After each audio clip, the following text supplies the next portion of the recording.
Dios te bendiga. Te damos la bienvenida a Pan de Vida Podcast. Hoy es el último episodio de la serie El temor de Dios. Te invito a tener lápiz y papel a mano para tomar nota de los puntos más importantes. Y si te ha gustado el mensaje, no olvides darle like, compartirlo y suscribirte al canal. A continuación, el episodio El temor de Dios y la obediencia. Allá en el principio del relato bíblico encontramos el registro de la vida de Abraham, un hombre llamado y escogido por Dios.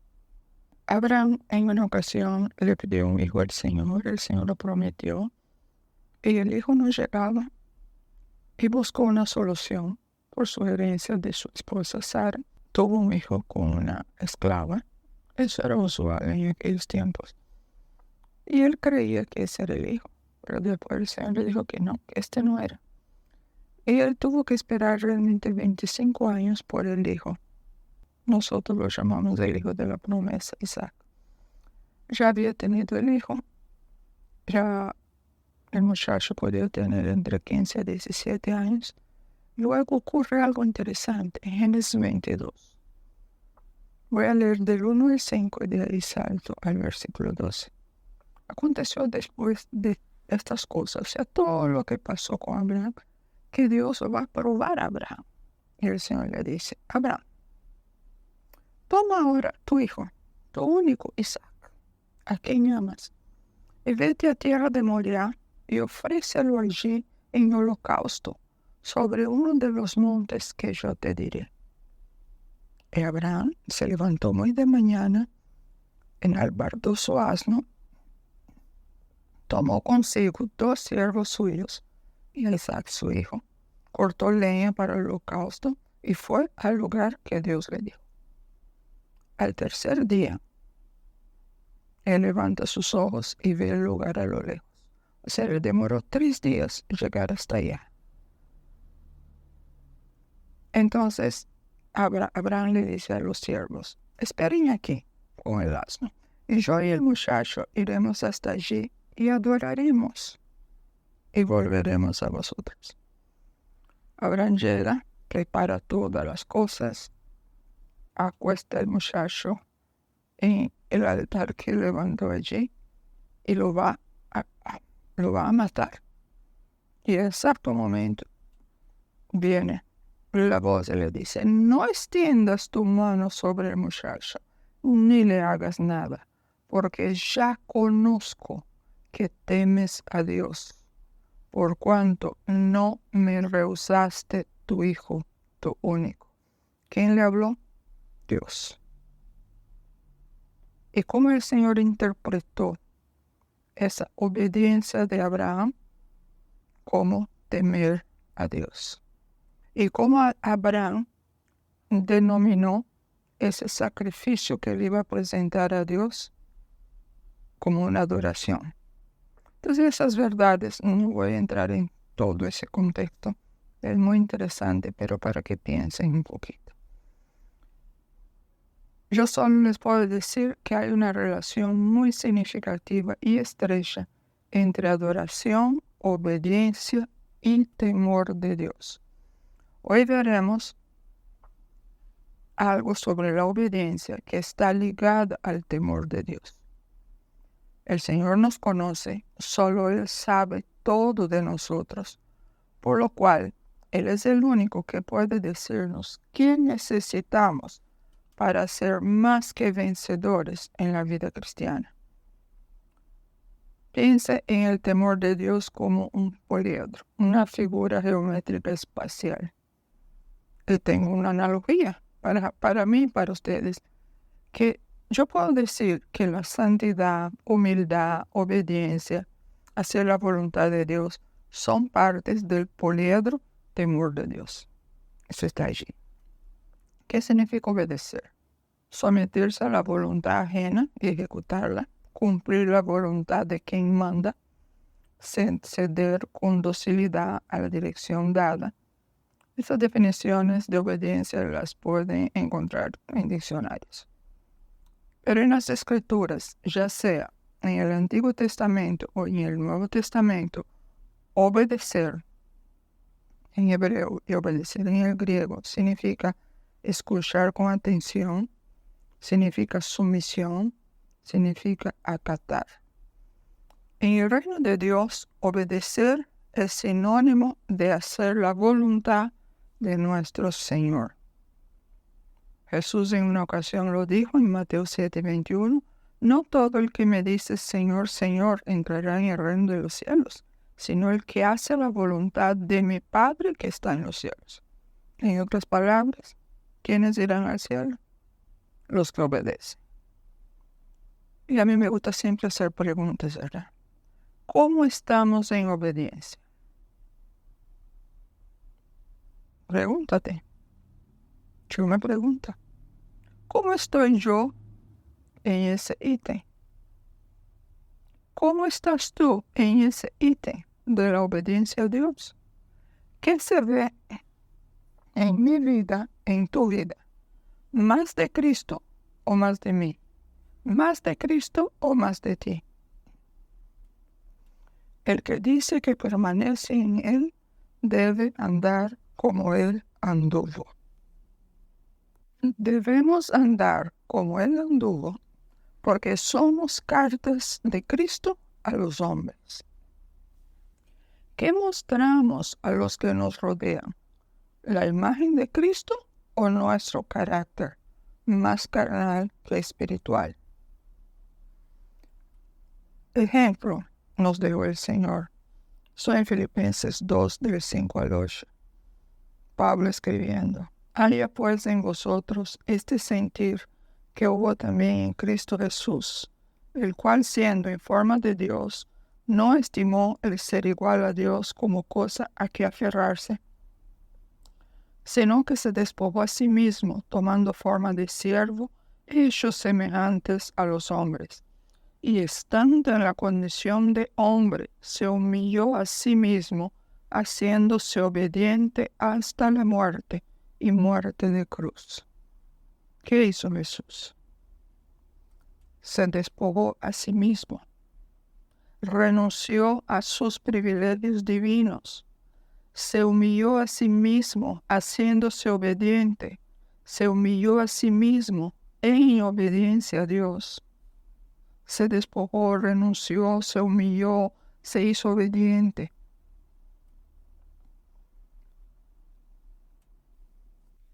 Hebreos 5:8 dice, y aunque era hijo, por lo que padeció, aprendió la obediencia, refiriéndose a Jesús. Y uno se pregunta, ¿no? ¿La obediencia se aprende? Bueno, el eterno Hijo de Dios la aprendió por medio de la vivencia de sus sufrimientos. Eso fue lo que para él significó obedecer a la voluntad del Padre. Ahora bien, ¿en qué sentido puede Jesús, el Hijo de Dios, que conoce todo, que todo lo sabe, aprender algo? ¿La Biblia se contradice? No, la Biblia no se contradice. Cuando se dice que Jesús aprendió obediencia, no se trataba de alcanzar un conocimiento que antes no tuviera, como si Dios el Hijo desconociese lo que es la obediencia y las consecuencias de la desobediencia. El Hijo de Dios, como hombre, obedeció desde el momento de entrar en el mundo hasta el final de su vida, cuando se hizo obediente hasta la muerte y muerte de cruz. Tampoco podemos creer que, tal como ocurre con nosotros, que somos hijos rebeldes, el Señor Jesús aprendió obediencia por la fuerza de la disciplina. Solo pensar eso sería una blasfemia contra el Hijo de Dios. Entonces, ¿en qué sentido aprendió el Señor la obediencia? Aprendió la obediencia cuando obtuvo un conocimiento experimental, vivencial, no meramente intelectual de lo que significa obedecer. De la misma manera, cuando la Biblia dice en 2 Corintios 5:21 que Jesús no conoció pecado, significando con esa declaración que Jesús no pecó, Así también, cuando la Biblia dice que Jesús aprendió obediencia, es lo mismo que decir que obedeció. Jesús, por las cosas que padeció tan difíciles y dolorosas para la naturaleza humana, aprendió vivencialmente lo costoso que es obedecer. Y eso fue tan extraordinario y tan fantástico para nosotros, porque esta nueva experiencia que pasó Jesús como hombre lo hace semejante a nosotros. Y el mismo libro de Hebreos 4:15 dice, porque no tenemos un sumo sacerdote que no pueda compadecerse de nuestras debilidades, sino uno que fue tentado en todo según nuestra semejanza, pero sin pecado. Muchas veces uno lee ese texto y piensa que, bueno, Jesús fue tentado. Bueno, si él fue tentado por el diablo, está bien. En 3 aspectos que no es el momento de entrar en eso. Pero tentar significa, en ese contexto, y en griego, significa que él fue probado, examinado, escudriñado.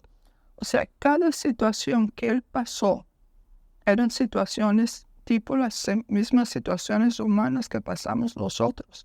Y en todas ellas, él fue probado, examinado, escudriñado y salió victorioso. Por eso, él puede ahora compadecerse, comprender nuestras debilidades, porque él enfrentó todas y cada una de las pruebas que enfrentamos nosotros y tentaciones, que está incluido en ese paquete. Sin embargo, él nunca pecó. Y por eso, habiendo sido perfeccionado, vino a ser autor de eterna salvación para todos los que le obedecen. Y cuando él fue perfeccionado, cuando se consumó su perfección, cuando él murió en la cruz por ti y por mí. Y a partir de ahí, de su muerte, resurrección y ascensión, él es el autor de salvación eterna para todos los que le obedecen. ¿Por qué? Porque ya hablamos, él lo dijo Jesús. El que no hace la voluntad de Dios no tiene entrada en el reino de los cielos. Y hacer la voluntad de Dios es obedecer. Por eso que Él es autor de salvación eterna para todos los que le obedecen. Resumiendo lo dicho hasta aquí, debemos hacernos obedientes. Nadie nace obediente. La obediencia se aprende. ¿Sabe por qué? Porque la carne, nuestro yo, nuestro ego, siempre rechazará obedecer. No obstante, tan pronto decidimos que verdaderamente queremos obedecer, el Señor lo hará posible. Cuando hablamos de obedecer, es una obediencia que se obedece por dentro primero, y eso se reflejará por fuera. Porque yo puedo aparentemente obedecer en lo que se ve, pero por dentro no obedezco. Y hay un ejemplo muy claro, un niño que estaba en la mesa, pero ahora de almuerzo, y él se paró, y el papá le dijo, siéntate, se quedó de pie, siéntate, no, fue un juego. En un momento el papá se levanta y le dice, ¿te sientas o no? Y el niño se sienta. Después mira el papá y dice, me senté por fuera, pero por dentro estoy parado. Entonces, eso es, la obediencia nuestra tiene que ser por dentro y por fuera. Y en ese caminar, en ese intento, podemos caer varias veces, pero si el deseo del corazón es obedecer, el Señor mismo nos levantará para que sigamos en pos de Él. ¿Por qué? Porque en ese caminar cristiano solamente tenemos 2 opciones. Obedecemos y estamos con el Maestro, o desobedecemos y estamos en contra del Maestro. Las palabras de Jesús fueron muy claras y siguen siendo muy claras. Él dijo, el que no es conmigo, contra mí es. El que conmigo no recoge, desparrama. Y entre la desobediencia y la obediencia hay una cima muy grande. No obstante, ambas acciones acarrean consecuencias. Vamos a ver dos ejemplos de la desobediencia a Dios y las consecuencias de esa desobediencia. Yo voy a estar trabajando con Números 25 y el primer libro de Samuel, capítulo 15. Lo voy a hacer de una manera hablada para no leer el texto entero porque sería muy extenso, ¿verdad? Entonces, Números 25 muestra una situación del pueblo de Israel, cuando todavía estaba en el desierto, que por una citación de un personaje, que tampoco no es el tema del momento, el pueblo de Dios empezó a fornicar con las hijas de Moab, o sea, con las mujeres de la tierra. Pero ¿qué hacían esas mujeres? Ellas invitaban al pueblo a los sacrificios de sus dioses. Y el pueblo aceptó la invitación, qué lindos, ¿no? Y fueron y comieron con los dioses y se inclinaron ante aquellos dioses. Y cuando eso pasa, el texto dice, y el furor del Señor se incendió contra Israel. Y el Señor le dice a Moisés, Moisés, toma todos los príncipes del pueblo y ahórcalos delante del sol, y el ardor de la ira de Jehová se apartará de Israel. Moisés recibió la orden de Dios. Entonces Moisés va a los jueces de Israel y les dice, maten a cada uno de aquellos de los nuestros que se han juntado con Baal Peor, ese era el Dios. Y estando en esa situación, dice que muchos del pueblo de Dios que no estaban metidos allá, estaban acá todavía en el campamento de ellos. Ellos estaban cerca o a la puerta del tabernáculo de reunión, donde era lo que se consideraba, ¿verdad?, la presencia de Dios en medio de ellos. Entonces ellos estaban ahí llorando por esa situación. Y en esa situación viene uno de los hijos de Israel trayendo con él a una mujer madianita. Pasa con la mujer a los ojos de Moisés y de toda la congregación que estaba ahí llorando y clamando a Dios. ¿Qué hace ese hombre? Ese hombre lleva a la mujer a su tienda. ¿Y qué pasó ahí? Aquí voy a leer versículo 7 del capítulo 25 de Números. Y vio Finés, hijo de Eleazar, hijo del sacerdote Aarón, y se levantó en medio de la congregación y tomó una lanza en su mano, y fue tras el varón de Israel a la tienda y los alanceó a ambos, al varón de Israel y a la mujer por su vientre. Y cesó la mortandad de los hijos de Israel. Y murieron de aquella mortandad 24,000. Imaginaron el cuadro, ¿verdad? Entonces, ¿qué yo veo ahí? Una irreverencia sin nombre, sin límite en las acciones de este hombre hebreo que era parte del pueblo de Dios. Ellos estaban viviendo en aquel momento bajo el juicio de Dios. Y el hombre se atreve a llevar una madianita a su tienda a la vista de todos los que se dolían por lo que estaba ocurriendo con Israel. Y aquí hay algo curioso. El hebreo muerto era Zinri, hijo de Salo, jefe de la familia de la tribu de Simeón. La madianita muerta era Cosbi, hija de Sur, príncipe de pueblos, padre de familia en Madián. Se dan cuenta, ellos eran como decir de la high society. No eran cualquiera, eran personas que eran relevantes por su condición social. Pero Finés no se dejó llevar por la relevancia social de los dos infractores. Él actuó y el Señor se manifestó después de esa acción de Finés. ¿Qué dijo?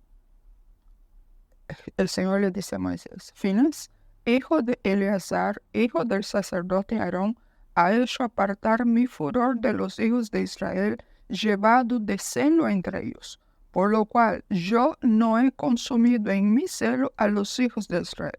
Por tanto, diles al pueblo, he aquí, yo establezco mi pacto de paz con él, con Finés, y tendrá él y su descendencia después de él el pacto del sacerdocio perpetuo, por cuanto tuvo celo por su Dios e hizo expiación por los hijos de Israel. ¿Notaron? La bendición no solo alcanzó a él, también sino su descendencia. Ese fue un ejemplo. Y las secuelas de la desobediencia trajo muerte, ¿no? El otro ejemplo está en el primer libro de Samuel, capítulo 15. También voy a explicarles y leeré algunas partes. Ya en ese momento, el que era rey de Israel era Saúl. No había sido escogido por Dios, sino que Dios lo permitió porque el pueblo quiso un rey, quiso un rey. Entonces, cuando el pueblo quiso rey, el Señor le dijo a Samuel que el rey sería Saúl. Y ahí empezó todo. Pero entonces llegó un momento que Dios le da una orden a Saúl. Y el Señor le dice a Saúl que él fuera a Amalek y destruyese todo lo que Amalek tenía y que no tuvieras piedad, matara a todos, no se quedara con nada, absolutamente nada de Amalek, porque Amalek era un enemigo terrible para el pueblo de Dios. Y Saúl y el pueblo perdonaron a Agag. Agag era el rey de los amalecitas, y a lo mejor de las ovejas y del ganado mayor, de los animales engordados, de los carneros y de todo lo bueno. No lo quisieron destruir, mas todo lo que era vil y despreciable, destruir. Cuando eso pasó, Samuel no estaba ahí, pero Dios le habla y le dice, mira, Saúl se ha puesto en contra de mí, no ha cumplido mis palabras. Samuel entonces le dolió mucho, lloró, clamó a Dios toda aquella noche. Y a la mañana siguiente él fue a ver a Saúl. Y cuando Samuel llega al campamento donde está Saúl, Saúl le dice, hola, bendito seas tú, yo he cumplido la palabra de Jehová. Y Samuel le pregunta, sí, entonces, ¿por qué yo estoy oyendo un balido de ovejas y bramido de vacas? ¿Qué es esto? Y Saúl responde, no, de Amalek los han traído, porque el pueblo, no yo, el pueblo perdonó lo mejor de las ovejas y de las vacas para sacrificarlas a Jehová tu Dios, pero lo demás lo destruimos. Samuel le contesta, tú eres pequeño a tus propios ojos y has sido jefe de las tribus de Israel, y Dios no te ha ungido por rey sobre Israel. El Señor te envió en una misión. Ve y destruye a los pecadores de Amalek y hazles guerra hasta que los acabes. ¿Por qué pues no oíste la voz del Señor, sino que hiciste lo malo en los ojos de Dios? Saúl todavía retruca.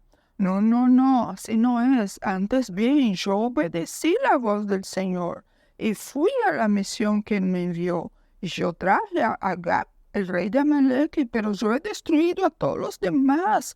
Pero el pueblo tomó del botín ovejas y vacas, que son las primicias del anatema, para ofrecer sacrificios al Señor tu Dios en Gilgal. Samuel entonces dice unas palabras que han permanecido resonando todavía en los aires y ha llegado hasta nuestros días. Samuel dijo, se complace Jehová tanto en los holocaustos y víctimas como en que se obedezca a las palabras de Jehová. Ciertamente el obedecer es mejor que los sacrificios y prestar atención. Y el prestar atención que la grosura de los carneros. La NTV dice, ¿qué es lo que más le agrada al Señor? ¿Tus ofrendas quemadas y sacrificios o que obedezcas a su voz? Escucha, la obediencia es mejor que el sacrificio y la sumisión es mejor que ofrecer la grasa de carneros. Porque como pecado de adivinación es la rebelión y como ídolos e idolatría la obstinación. La rebeldía es tan grave como la adivinación, y la arrogancia es como el pecado de idolatría. Por cuanto tú desechaste la palabra de Jehová, Él también te ha desechado para que no seas rey. ¿Cuáles son las secuelas de la desobediencia?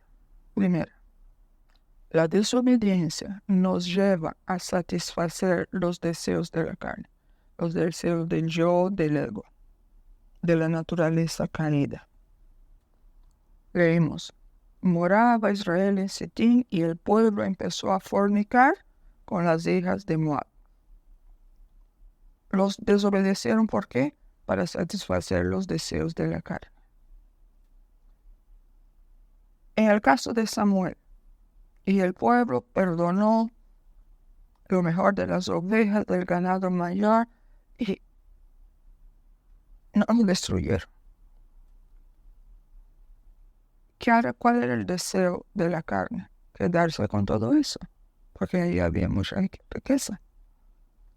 Cada vez que desobedecemos a Dios, cada vez que tú y yo desobedecemos a Dios, es para satisfacer un deseo de la carne, de la naturaleza caída, del yo, del ego. En el desierto, el pueblo de Dios siguió los dictámenes de la carne.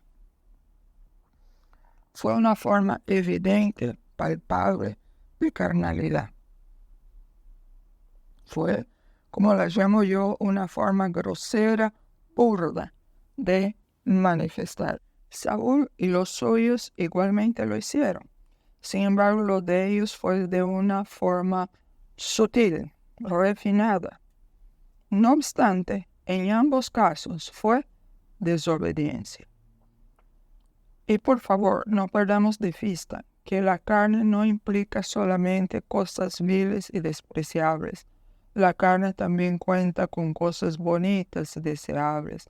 La carne puede ser generosa, desprendida, servicial y tantas cosas más. Nunca asuma que si algo se ve bien, es de Dios. Puede que no sea. ¿Y tú qué haces? ¿Sigue los deseos de la carne? Ya no de una forma grosera, pero de una forma sutil. Ambos están en la carne. En 10 acciones de tu vida diaria, ¿cuántas veces sigues la carne, tu naturaleza caída, y no al espíritu? La segunda secuela de la desobediencia nos lleva a sacrificar a otros dioses. Entiéndase, otros dioses, lo que ponemos por delante de Dios, que son los deseos de la carne. Las hijas de Moab invitaban al pueblo a los sacrificios de sus dioses, y el pueblo comió y se inclinó a sus dioses. Con lo de Samuel, antes bien, yo obedecí la voz del Señor, yo fui a la misión que Él me envió. Yo he traído a Agag, el rey de Amalek, pero yo he destruido a los amalecitas, mas el pueblo, no yo, tomó del botín ovejas, vacas, pero la tomó para ofrecer sacrificios al Señor tu Dios. Nuevamente aquí vemos el dúo, ¿no? Grosero y sutil. En el ejemplo de Números vemos que el sacrificar a otros dioses fue evidente y visible. Fue de una forma grosera o ostensible. En el ejemplo de Saúl, igualmente fue un sacrificio a otros dioses, pero disimulado de sacrificio al verdadero Dios. ¿Ven el peligro de la situación? Fue como hacerlo a Dios, pero no era para Dios. Entonces, ¿cuántas veces nosotros como pueblo de Dios estamos haciendo cosas que pensamos que es para Dios y no es para Dios? Porque lo que nos mueve son nuestros deseos carnales. Pero si son buenas cosas, lo que sea bueno no significa que sea lo que Dios quiere que tú hagas. Cuando desobedecemos, entramos en terreno de las tinieblas. Y aun cuando creemos estar sirviendo a Dios, estaremos sirviendo a otros dioses. Como ilustración, les recuerdo lo dicho por Jesús cuando él comentó el ofrendar a Dios sin arreglar el corazón. Jesús dijo, Mateo 5, 22, 23. Por tanto, si traes tu ofrenda al altar y ahí te acuerdas de que tu hermano tiene algo contra ti, deja allí tu ofrenda delante del altar y anda, reconcíliate primero con tu hermano y entonces ven y presenta tu ofrenda.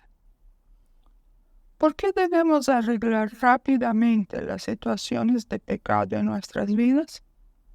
Para que las tinieblas no sigan aumentando en nosotros. Repito, ¿por qué debemos arreglar rápidamente las situaciones de pecaditos en nuestras vidas? Para que las tinieblas no sigan aumentando en nosotros. La tercera secuela de la desobediencia nos puede llevar a la muerte y a perder el reino. En el ejemplo de Números 25, en aquella ocasión murieron 24,000 personas. Eso fue lo que pasó cuando el pueblo de Dios se corrompió. Eso trajo muerte a la congregación.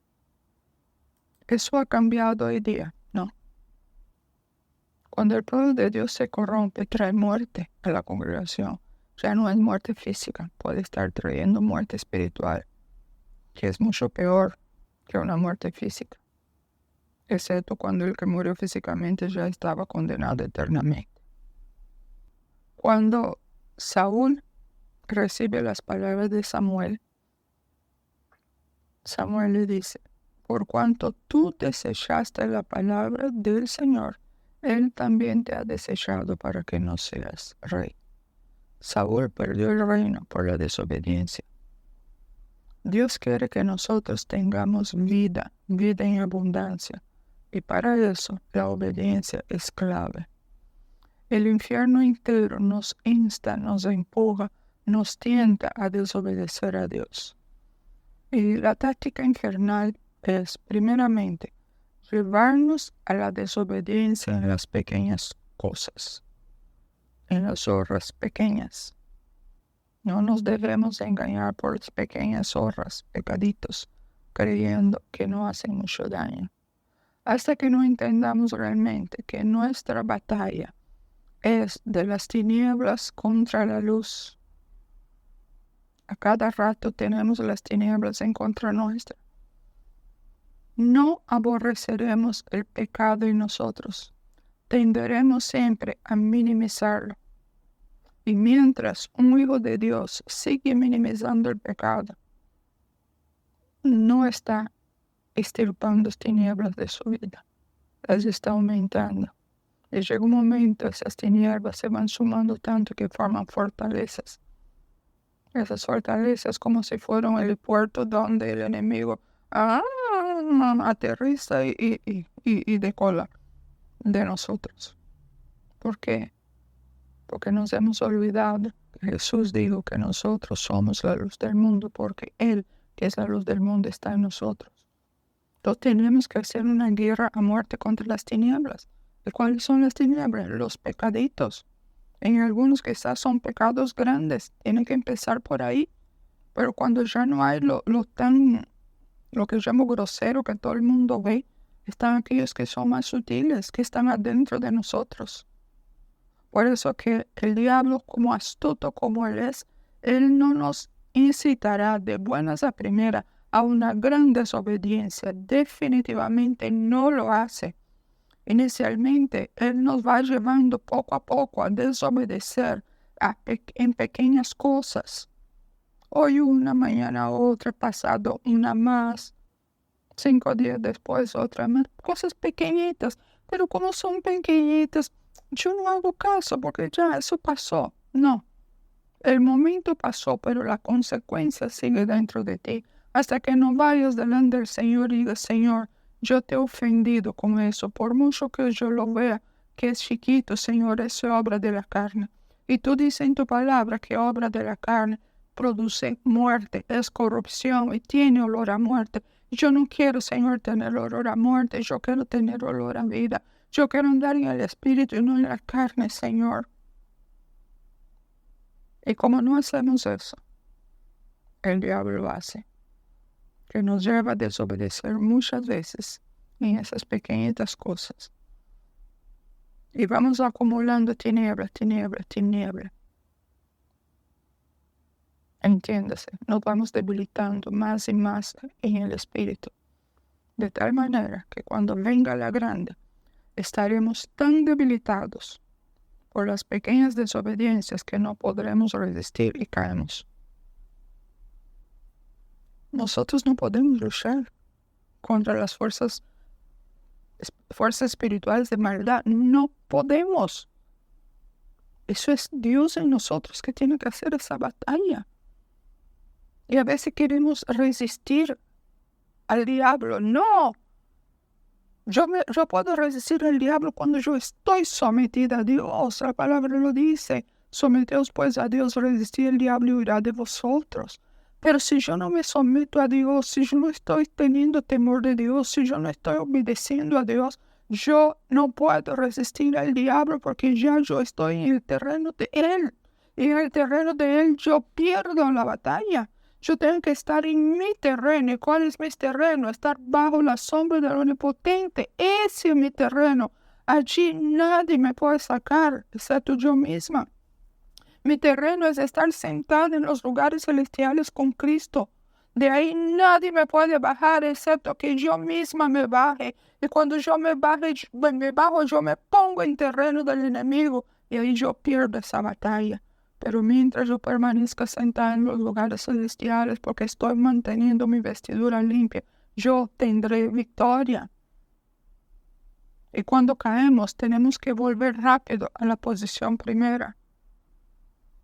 Los pecaditos, aquello que consideramos poca cosa, pero que la Biblia registra que son obras de la carne, acumulan tinieblas.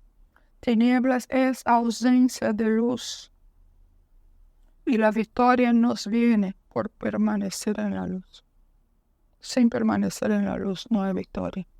Sin permanecer en la luz no hay victoria. Recuerde, somos la luz del mundo.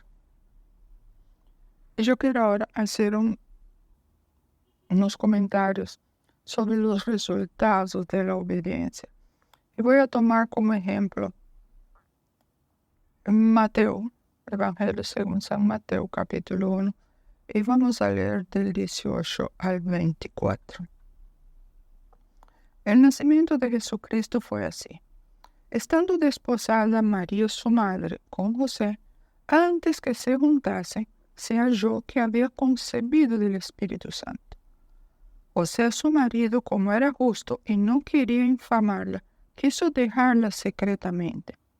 Y pensando él en esto, he aquí un ángel del Señor le apareció en sueños y le dijo: José, hijo de David, no temas recibir a María tu mujer, porque lo que en ella es engendrado del Espíritu Santo es.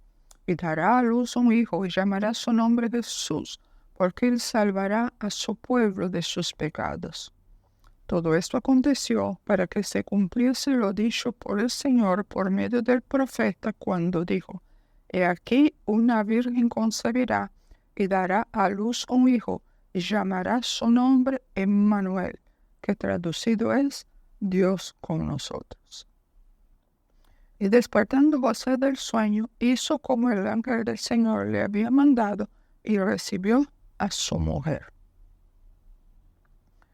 ¿Cuál fue el primer resultado de la obediencia en la vida de José y también en la vida nuestra? Es lo mismo. José está siendo nuestro ejemplo. Por la obediencia, el plan de Dios se cumple. El plan de Dios era que Jesús naciera, creciera, muriera, resucitara para que fuera el Salvador del mundo. Por la obediencia de José, el plan divino se hizo posible. Cuidado con lo que Dios te ha dado, cuídalo. Un día tendremos que dar cuentas de todo lo que Dios puso en nuestras manos. Puede ser que, tal como José, Dios haya puesto en tus caminos personas que harán grandes cosas para Dios, pero que por un tiempo tú serás el guardián de ellas. Padres, cuidado con tus hijos. Dios los puso en sus manos y no puedes saber lo que el Señor tiene preparado para ellos. José cuidó de lo que Dios le puso en las manos. Sin embargo, observe, José no fue el gran personaje. José no aparece más después en la Biblia. No fue uno de los grandes.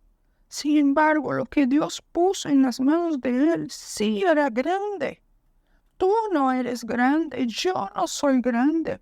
Lo que Dios puso en nuestras manos sí lo es. Dios tiene un plan para su iglesia en toda la tierra. Tiene un plan para cada uno de nosotros. Pero ese plan se cumplirá en la vida de los que tienen temor de Dios y que son obedientes. No hay otra manera. No hay otra manera. En la vida de José yo veo el segundo resultado de la obediencia. ¿Y cuál es? Y no solo a él, a nosotros también. Por la obediencia se recibe dirección de Dios. José, un hombre justo, pensaba romper la relación con María y Dios le habla. El Señor le envía una palabra de dirección, pues José actuaba rectamente. Cuando tengas que tomar una decisión, aunque fuera equivocado, si tu corazón es recto delante de Dios, Él te corregirá y no te dejará hacer nada equivocado.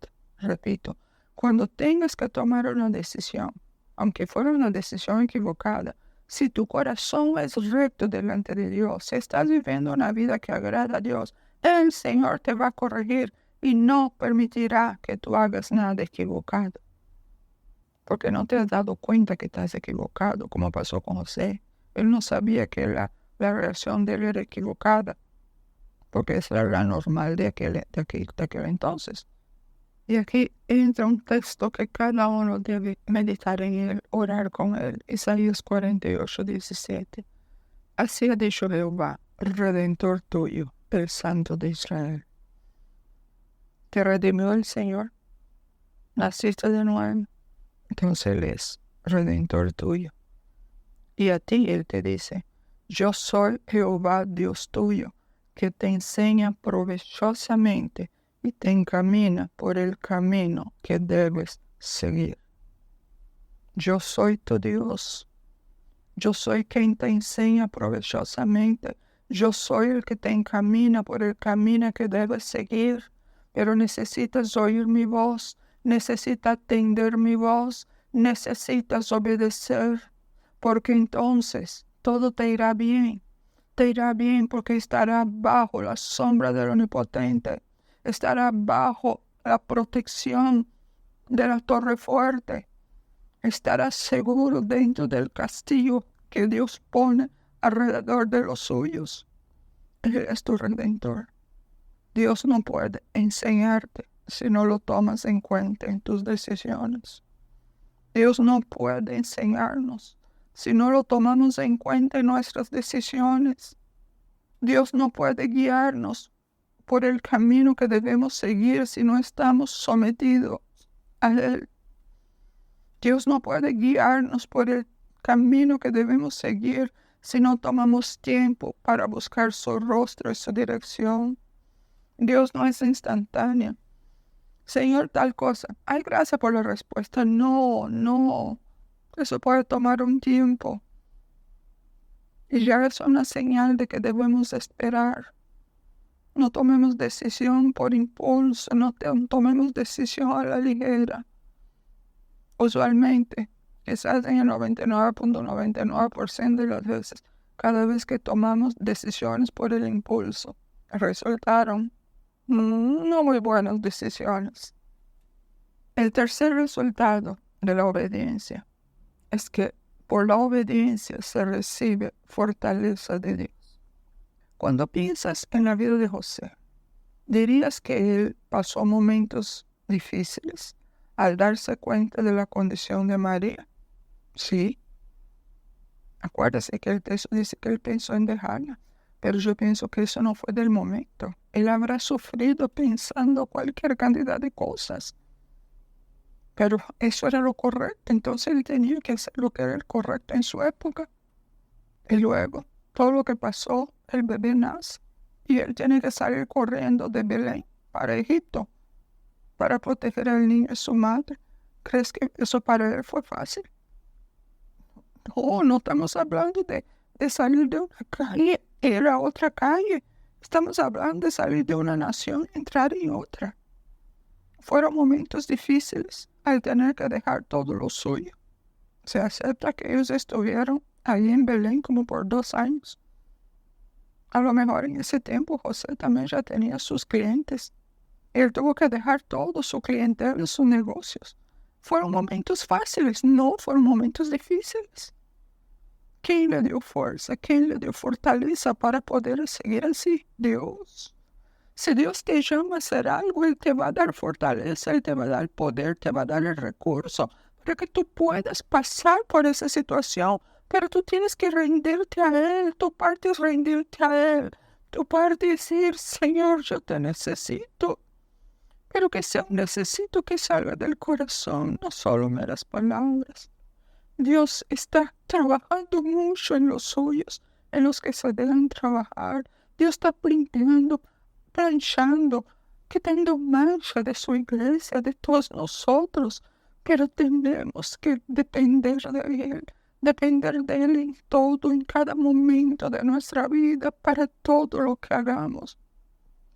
Porque cuando estamos andando en obediencia, escuchen, aunque el camino se vuelva amenazador, aunque tuviéramos que dejarlo todo para proteger lo que Dios nos ha dado, entiéndase, ¿qué es lo que te dio Dios? El tesoro en vaso de barro que está en ti. Tú y yo somos vasos de barro, pero tenemos en nuestro interior el tesoro.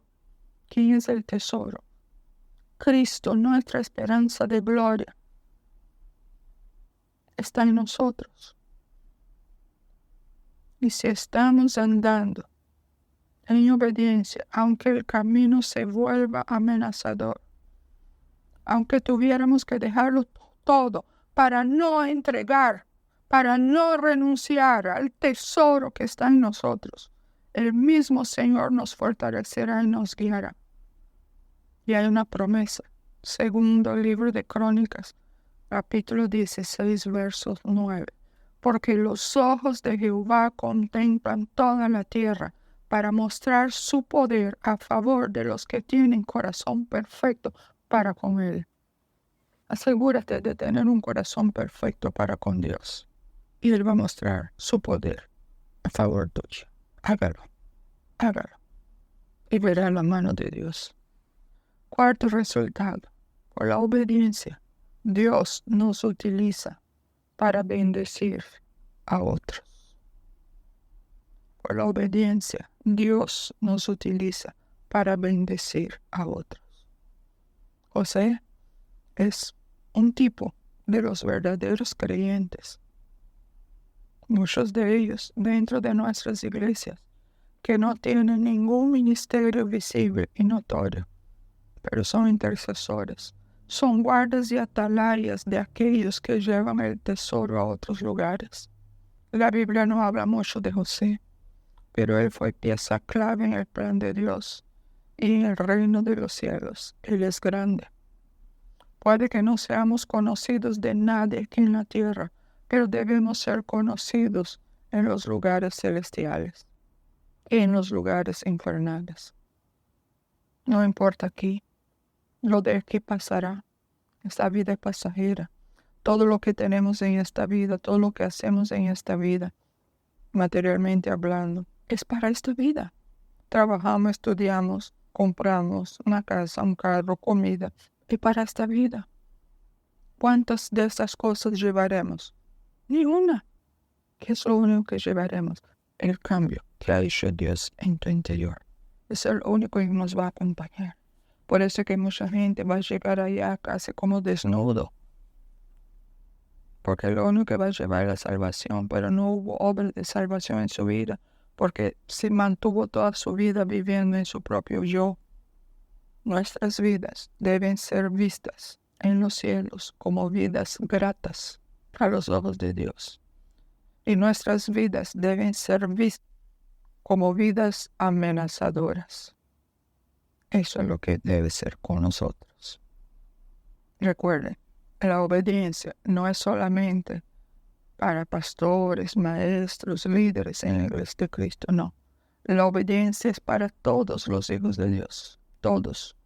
Sin obediencia no habrá temor de Dios en nosotros. Sin temor de Dios en nosotros no habrá sabiduría en nuestras vidas. Sin temor de Dios no habrá humildad en nuestros corazones. Sin temor de Dios no habrá santidad en nuestras vidas. Oh, cuán necesario es la obediencia. ¿Quieres ser parte del plan de Dios? ¿Quieres tener vida en abundancia? ¿Quieres perseverar hasta la venida del Señor? Obedezca. ¿Quieres tener dirección de Dios en tu vida? ¿Quieres recibir fortaleza para andar por los caminos que Dios ha dispuesto para ti? Obedezca. Haga un compromiso con el Señor de obediencia. Dile que tú lo quieres obedecer. Y que cuando no lo haga, que te haga ver, que te haga sentir, que puedas darte cuenta. Inmediatamente pídele perdón. Y pide al Señor también que te haga aborrecer la desobediencia. Que tu corazón lo puedas percibir, lo puedas experimentar. Que algo que hiciste o que vas a hacer es desobediencia a Dios. Y tú no quieres eso. Porque el Señor te quiere llevar en este camino, de que tú puedas oír su voz, de que tú puedas reconocer cuando le está agradando y cuando no, cuando tú empiezas a entender que la buena obra que se ve en ti no es tuya, sino que es obra de Dios. Y en ese momento no mirarás a tus logros como si fueran tus logros, mirarás tus logros espirituales como la obra de Dios en ti. Y eso trae honra, gloria, alabanza a nuestro gran Salvador. Porque la obra que Él empezó en nosotros, Él está perfeccionando. Pero depende mucho de la actitud de cada quien. Algunos se rinden totalmente ante el Señor, otros no. Que tú seas de los que se rindan totalmente y permitan ser tratados por el Señor. Y permitan que el Señor te lleve a la tienda del alfarero y que tú seas un barro maleable en las manos de Él y no un barro duro que no se puede hacer, no se puede hacer nada con Él. Déjate tratar por el Señor y tú verás el resultado de la obra de Dios en tu vida. Tú mismo te darás cuenta de las grandes cosas. Y lo más maravilloso es que ya no habrá lugar para el orgullo, para la soberbia. ¡Wow! ¿Cómo lo he logrado? No, para nada. Porque veremos, tan claro como vemos la luz del día, que es obra de Dios. Y eso para nosotros será una prueba más de la real existencia de Dios. Porque lo que ha hecho en nosotros no hubiéramos podido hacerlo. Pero ahí está. ¿Por qué? Porque hubo alguien todopoderoso que lo hizo en nosotros. Padre, en esta oportunidad, Señor, yo oro para que verdaderamente la obediencia a ti sea primordial en nuestras vidas, Señor. Que prefiramos morir antes que desobedecerte a ti, Señor.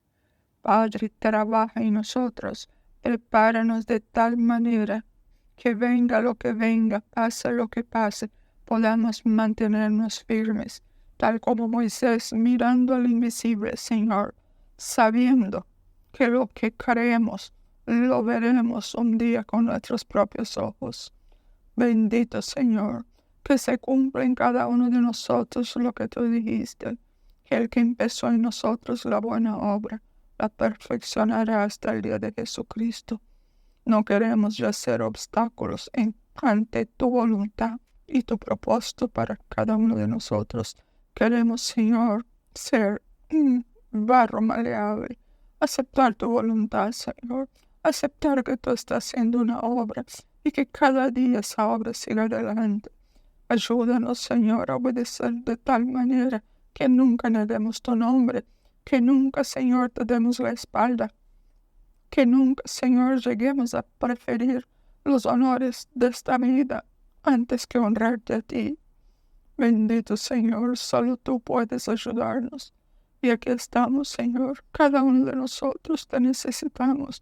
Cada uno de nosotros necesitamos tu fortaleza, la gracia, Señor, que solo puede venir de ti, porque es la gracia la que nos hace fuertes en ti y nuestras debilidades. Entonces, Señor, las debilidades solo servirán para mostrar tu obra en nosotros, Señor. Y eso es lo que queremos para cada uno de nosotros. Señor, que nuestros familiares puedan darse cuenta, Señor, de la obra que tú hiciste. Porque así, Señor, como al final los hermanos de Jesús creyeron en él, Señor, solo después de que él murió y resucitó. Pero, Señor, si nosotros tenemos una vida resucitada, una vida donde hemos muerto, Señor, a la carne, ellos también podrán llegar a ver a Cristo en nosotros, Señor. Oh, Padre, queremos ver eso en nuestras familias, que la obra que tú hiciste en nosotros se mantenga, Señor, de tal manera cada día perfeccionándose más, que nuestras familias puedan darse cuenta, Señor. Y aunque no digan nada, Señor, tú sabrás que se están dando cuenta y que tu nombre sea glorificado, Señor. Sé mi clamor en esta noche, Padre, por cada uno de nosotros. Y aún, Señor, por aquellas necesidades personales, necesidades físicas que podamos tener, físicas, de bienes materiales, de comida o de salud, Señor, la que sea, porque tú has dejado también, Señor, la respuesta, que si buscamos primeramente tu reino y tu justicia, todas las demás cosas nos serán añadidas. Que nuestra confianza, Señor, esté en buscarte a ti, en la seguridad de lo que necesitemos, tú lo proveerás.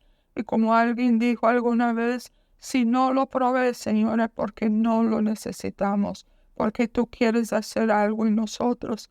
Abre nuestros ojos, Señor, abre nuestros ojos, que cada día tu luz alumbre más y más cada uno de tus hijos en todo este planeta, Señor, bendiciendo tu iglesia, trayendo convicción, Señor, de pecado a nuestras vidas, para que aborrezcamos los pecados, Señor, a fin de que tu luz aumente en nosotros y que sigamos usando nuestras armas de luz, Señor, armas de luz, no armas de tinieblas, para esa buena batalla de la fe a que hemos sido llamados desde el día que nacimos de nuevo, Señor, por tu salvación tan grande. Gracias, Padre, por tu presencia. Gracias por cada uno de nosotros que estamos aquí en esta oportunidad, por todos aquellos, Señor, cuyo corazón ha sido tocado por ti. Cúmplase tu propósito en cada vida, Señor, en el nombre de Jesús, en el nombre de Jesús. Que aquel que esté caído se levante en el nombre de Jesús. Que aquel que esté enfermo reciba, Señor, ese toque tuyo en el nombre de Jesús. Señor, en cada una de nuestras familias, Padre, te lo pedimos, Señor, en el nombre de Jesús. Y te damos gracias, porque fiel eres tú, Señor. Tú prometiste y tú lo harás. Gracias, Padre, en Cristo Jesús. Amén.